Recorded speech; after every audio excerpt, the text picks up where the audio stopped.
E vem conferir a crítica do anime O Meu Poder de Assassino obviamente supera o do herói.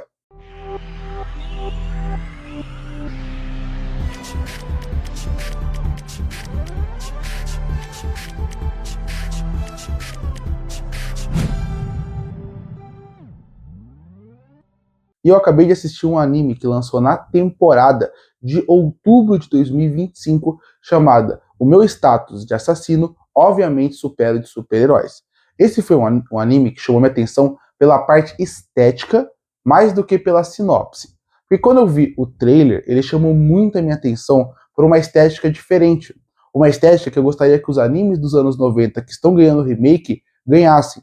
Que é um traço muito mais forte, que você vê que tem um segundo acabamento para deixar os traços do rosto parecendo mais pesados, mais até humanos.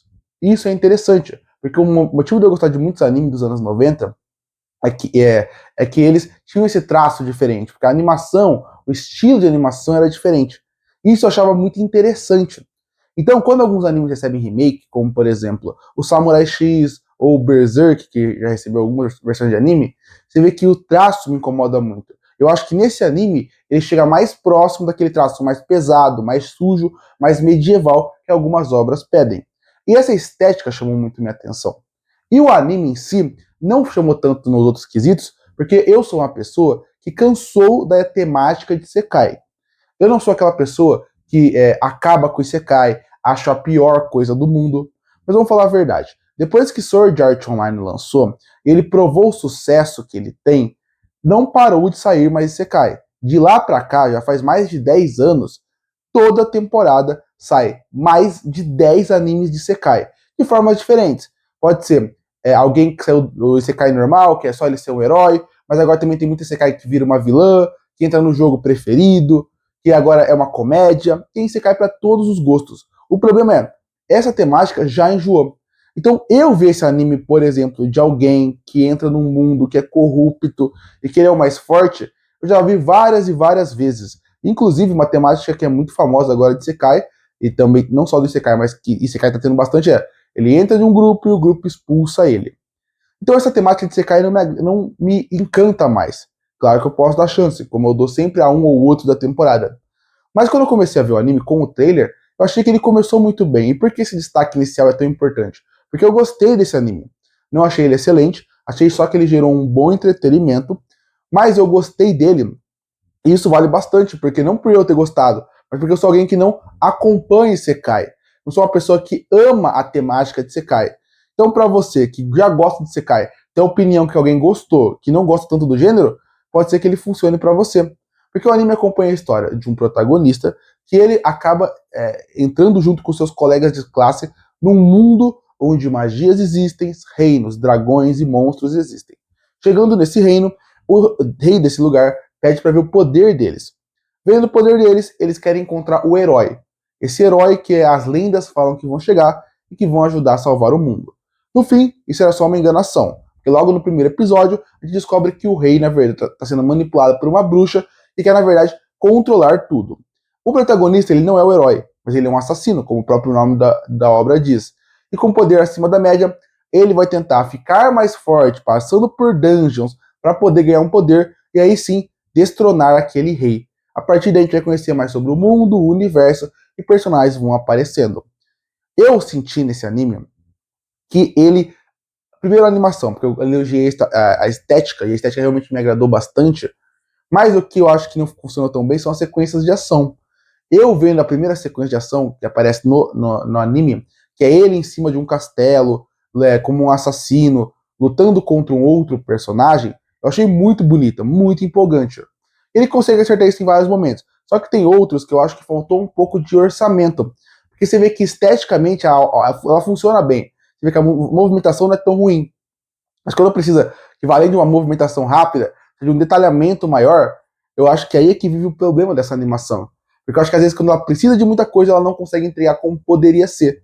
E isso, para mim, acaba incomodando um pouco.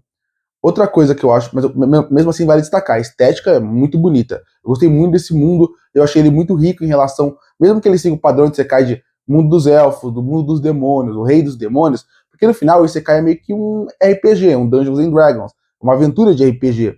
Então a partir daí é normal que você espere que siga esses clichês que tem esse mundo, mas eu gosto como eles vão apresentando aos poucos, até a forma diferente. Ele aprende sobre o seu animal que vai ser parte dele, ele aprende sobre a elfa que vai ter o relacionamento com ele.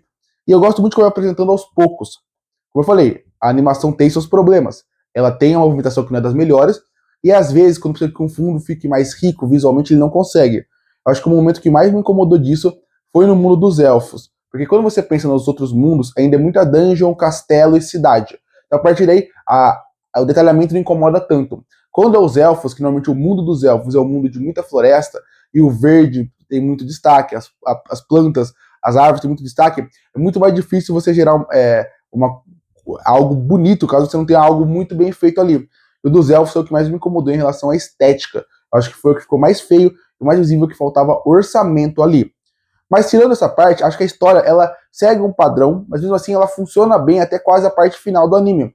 Porque os novos personagens que vão aparecendo são carismáticos, a relação deles vai funcionando bem, os personagens são interessantes. A única coisa que eu tenho como problema não é os personagens em si, é sim a história. E isso já é bom, porque não que a história possa ser ruim.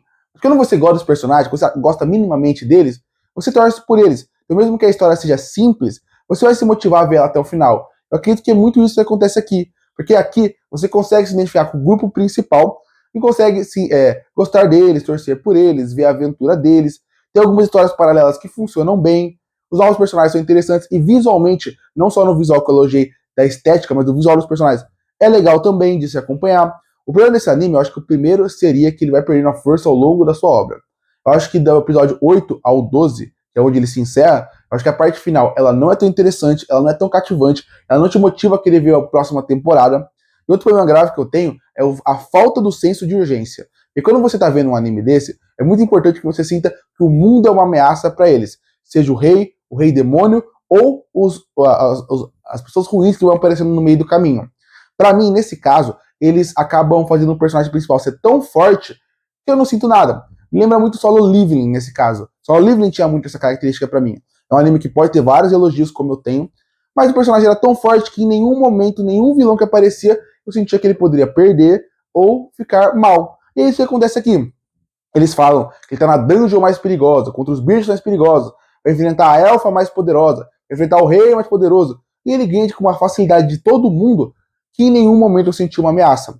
Então isso já vai carregando ao longo de toda a obra e se piora no terço final. Porque no terço final, quando você pensa, é onde a história estava pior para mim, tá? Não estava funcionando tão bem. O arco dos escravos, com os vilões, com como usa o poder nos soldados, já não estava tão interessante, misturado com um protagonista que não tem nenhum perigo de perder.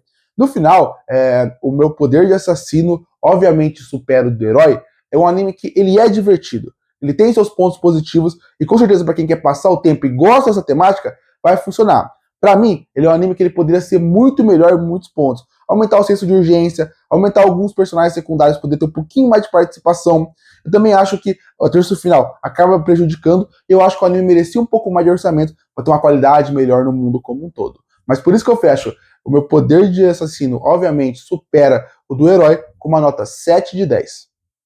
Curte e fortalecer o canal, se inscreve para não perder os próximos vídeos. E aí, o que achou do anime? O meu poder de assassino, obviamente, supera o do herói. Comenta aqui embaixo. Eu volto no próximo vídeo.